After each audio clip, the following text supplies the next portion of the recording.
কেউ কিন্তু কাউকে খুব বেশি চিনি না, কিন্তু এখানে এসে এমন হয়ে গেছে সবাই সবাইকে যেন কতদিন ধরে চিনি। কথাটা কি ঠিক কি না?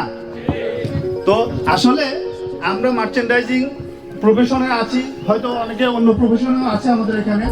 তো মার্চেন্ডাইজিং প্রফেশনে আসলে আমরা এখানে কেন এসেছি আমরা কিন্তু জানি না। কারণ কি, মার্চেন্ডাইজিং প্রফেশনে আমরা আসার আগে আমাদের স্বপ্ন ছিল আমরা ডাক্তার হব, ইঞ্জিনিয়ার হব, আরো কত কিছু নাকি। কিন্তু আলটিমেটলি আমরা কিন্তু এমন এক জায়গায় এসেছি সেখানে ওই ডাক্তারও আছে, ইঞ্জিনিয়ারও আছে, আপনার অন্যান্য প্রফেশনাল লোক আছে, ব্যাংকারও আছে। সেটা কিভাবে? এক মার্চেন্ডাইজার কিন্তু সব কাজটাই করে। সে কিন্তু ওই গার্মেন্টসের সিজারিংটা করে, তার মানে কি সে ডাক্তার।